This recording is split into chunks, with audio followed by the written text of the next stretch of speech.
Olá, você sabe lidar com a sua raiva?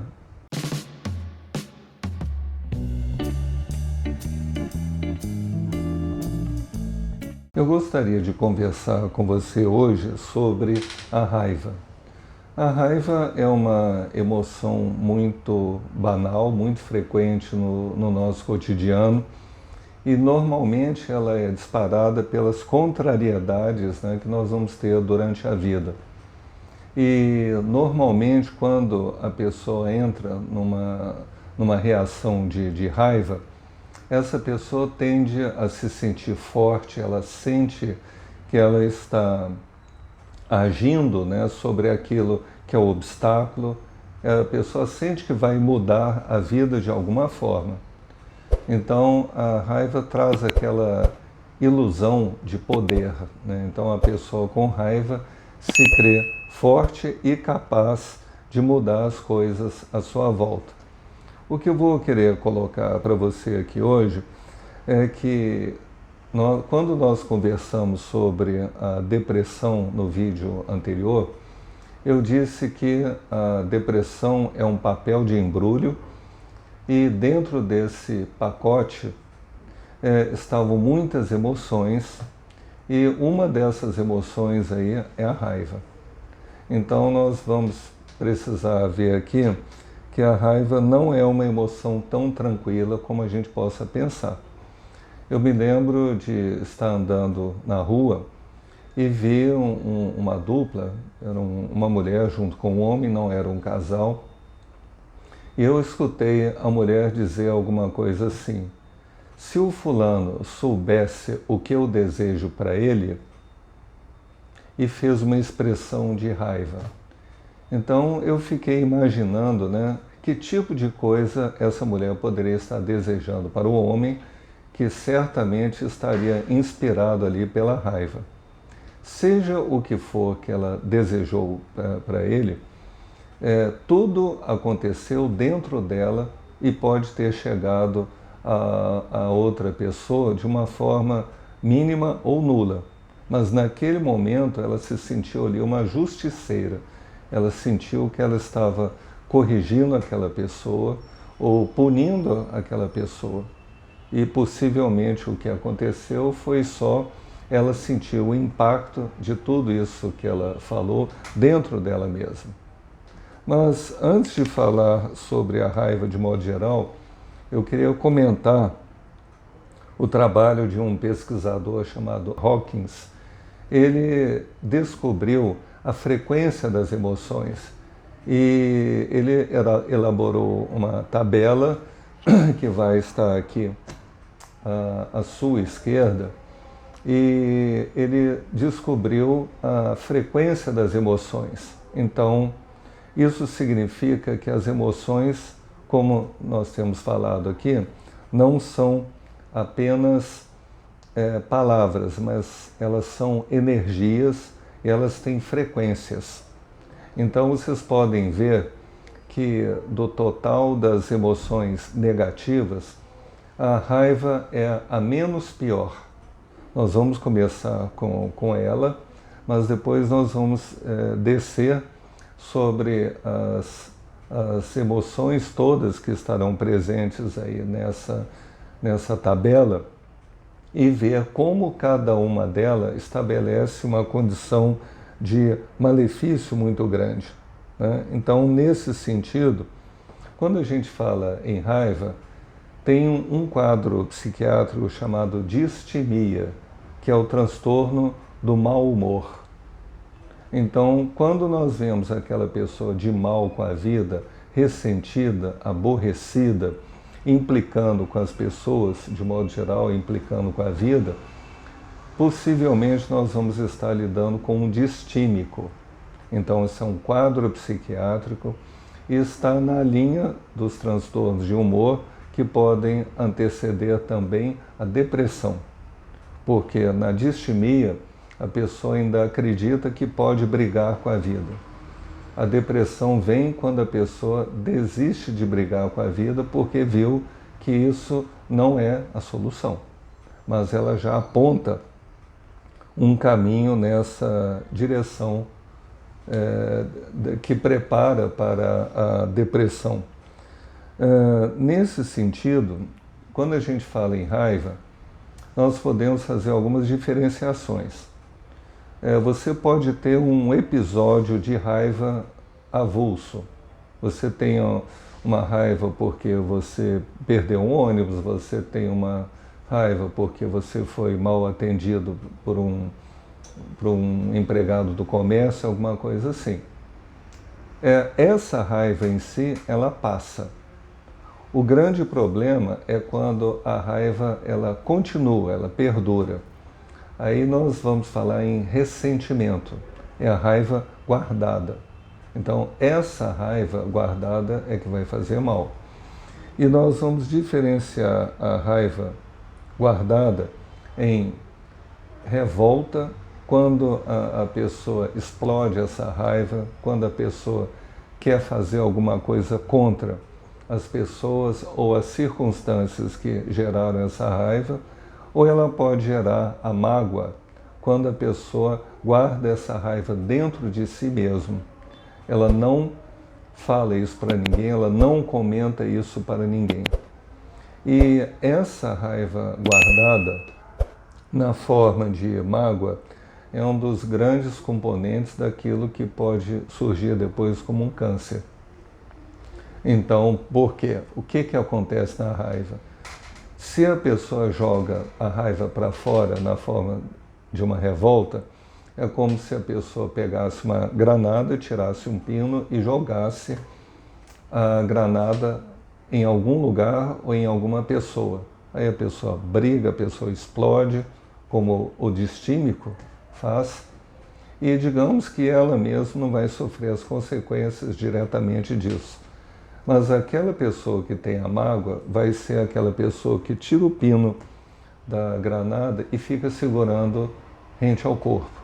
Então, a explosão da granada junto ao próprio corpo é que vai produzir todos os sintomas do câncer, num caso mais drástico, mas muitas outras doenças e mal-estares, né, que vão desde a cólica, desde os transtornos digestivos, desde a elevação da glicemia e tantos outros sintomas que podem aparecer por conta disso. Mas nesse sentido, a raiva também ela pode se manifestar de formas mais disfarçadas. Então nós poderíamos ver nos desdobramentos da raiva a impaciência, quando a pessoa não dá conta de esperar que alguma coisa aconteça. Pode aparecer na intolerância, quando a pessoa tem uma disposição crítica com as pessoas, quando a pessoa julga os outros de uma forma muito dura. Quando a pessoa tem o criticismo, né, está sempre apontando o erro dos outros e não vendo os erros próprios. Quando tem o deboche, que é uma forma também de desqualificar a percepção e a inteligência da outra pessoa. Então, todas essas formas, né, de manifestação da raiva mostram aquilo que a gente chama de uma visão de túnel. É como se fosse assim, a pessoa concentrou num problema criado por uma pessoa ou por uma situação e só enxerga aquele problema na frente dela. E a partir daí ela quer como se fosse destruir o obstáculo que está ali na frente dela. Nesse sentido, a gente pode comparar a pessoa que tem raiva com o javali, né, que é aquele animal selvagem, que quando ele ataca uma pessoa, ele faz o seguinte: ele olha o alvo que ele vai atacar, ele abaixa a cabeça e parte para cima daquela pessoa que ele identificou como alvo. Então você escapa do ataque de um javali se colocando do lado e ele passa do seu lado. Então a pessoa com raiva, o que ela faz? Ela faz um foco, ela faz uma mira e parte para agredir ou destruir aquilo que ele sente como obstáculo ou adversário. Nesse sentido, né, assim, a pessoa perde muitas vezes a oportunidade de criar uma forma mais flexível de lidar com a situação, uma forma mais flexível de contornar um obstáculo. Porque é justamente essa forma direta de lidar com o obstáculo ou com a ameaça é que faz com que a pessoa se torne tão combativa assim. Então, vamos supor que o seu adversário seja um chefe, ou seja um colega de trabalho, ou seja um cliente, ou seja um parceiro ou parceira amorosa, que você não gosta da forma dessa pessoa ser. Então, o que possivelmente você vai fazer se você estiver movido pela raiva? Você vai lembrar de tudo aquilo que te aborrece naquela pessoa, você vai ver os pontos negativos daquela pessoa, vai estar pronta para criticar, falar de uma forma dura ou irônica em relação àquela pessoa. Com isso, possivelmente, você vai manifestar uma reação daquela pessoa contra você. E a troca desses sentimentos negativos é que vai muitas vezes inviabilizar um relacionamento ou você permanecer naquela situação em questão. Então, vamos pensar primeiro nas consequências que você tem de estar numa condição de raiva. Você vai manter o seu corpo numa condição daquilo que nós chamamos de reação de luta ou fuga. Ou seja, o seu coração vai estar batendo rápido, a sua respiração vai estar acelerada, você vai estar nauseado no seu estômago, possivelmente você vai subir a sua pressão e você vai transpirar. E os seus músculos também vão estar energizados, porque você está se preparando para lutar ou para fugir. E se você ficar um dia inteiro nessa situação, você vai chegar no final do dia cansado. Aí você vai pensar assim, por que eu estou tão cansado? E você não vai saber. É porque você deixou o seu corpo o dia inteiro preparado para essa reação de combate. Agora, você vai ter também consequências emocionais desse estado de raiva. Você vai ter aquilo que a gente chama de saturação emocional. É aquilo que as pessoas chamam de estresse, estar estressado. E com o tempo, você começa a não suportar aquela pessoa ou aquela situação que gera esse sentimento de raiva em você. E vai acontecer com isso também que você vai estar predisposto a ter conflitos e problemas de adaptação com aquela pessoa ou com aquela situação. Então, praticamente você vai criar uma condição de autoexpulsão daquele lugar ou situação onde você estiver. Agora você pode perguntar, como lidar com isso? Como dar conta de estar com uma pessoa ou com uma situação que desperta essa raiva em você? Lembrando que muitas vezes você pode estar até certo na sua opinião e a outra pessoa realmente está agindo de uma forma errada, desonesta ou equivocada com você. A primeira coisa que você vai precisar fazer é tentar compreender a situação. Muitas vezes fala-se no ambiente mais espiritual que você precisa perdoar a pessoa, sem querer questionar a validade desse perdão, mas o perdão seria como se fosse assim, você tem uma raiva, como se fosse a pintura original de uma parede, e aí você passa uma outra pintura de outra cor sobre aquela parede. Então você tem o perdão e você tem a raiva debaixo do perdão. Então as duas atitudes podem coexistir. E a raiva debaixo do perdão pode fazer mal para você também. Eu vou propor outra coisa aqui para você. eu vou propor que você exercite a compreensão, entender a situação, entender a pessoa com quem você está lidando, entender talvez que cada um só pode ser aquilo que ele dá conta de ser. Às vezes você vai esperar mais de uma pessoa, às vezes você vai querer mais de uma pessoa e a pessoa não vai dar conta disso, não vai ser capaz disso. Então, se você puder não esperar demais de uma pessoa ou de uma situação, isso pode ajudar você a não ter tanto esses momentos de raiva na sua vida. Outra coisa que você pode fazer, e vai ser necessário, é proteger-se da pessoa ou da situação que te gera raiva. Então, isso pode implicar que você se afaste fisicamente, que você diminua o seu envolvimento emocional com a pessoa ou com a situação. Digamos assim, fazer-se menos conectado com aquilo que gera raiva em você.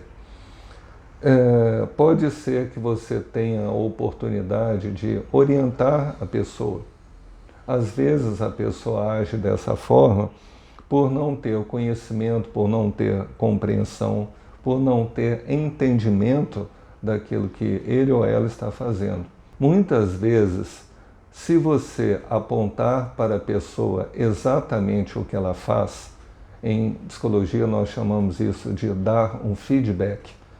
Se você mostrar para a pessoa o que ela está fazendo sem que ela perceba, se a pessoa puder escutar você, ela pode perceber uma coisa que ela poderia não estar percebendo antes de você falar. Se a pessoa parar para ouvir o que você disser nesse sentido, você pode também dizer como que o comportamento daquela pessoa afeta você. Você pode, nesse sentido, fazer o que nós chamamos de expressar a sua queixa diante do pedido do outro. Você pode, então, expressar a sua queixa diante do comportamento da outra pessoa. E se você ainda continuar tendo essa abertura, você pode fazer o seu pedido em relação ao comportamento que você queria que essa pessoa tivesse. Agora, é importante ser específico. Eu digo isso especialmente para mulheres, que podem se aborrecer com o comportamento de seus namorados, noivos e maridos, e seja o que for, e as mulheres tendem a absorver o sofrimento com o comportamento lá dos homens, mas elas tendem a expressar apenas indiretamente pelo olhar, pelo tom de voz, essa não conformação, ou muitas vezes não expressam nada e esperam que o homem adivinhe que eles estariam incomodando ou perturbando a mulher em questão. Então, o conselho que eu daria para mulheres nessa situação é que, sendo possível, dê o seu feedback do comportamento do homem em questão, expresse a sua queixa e faça o seu pedido daquilo que seria o comportamento que você gostaria que o homem tivesse ou fizesse. É claro que isso vai depender da abertura que essa pessoa der para você. Seja homem, seja mulher, seja patrão, seja sócio, seja quem for. Se você não tiver a possibilidade de ser escutado ou escutada, o que você pode fazer é tentar se adaptar.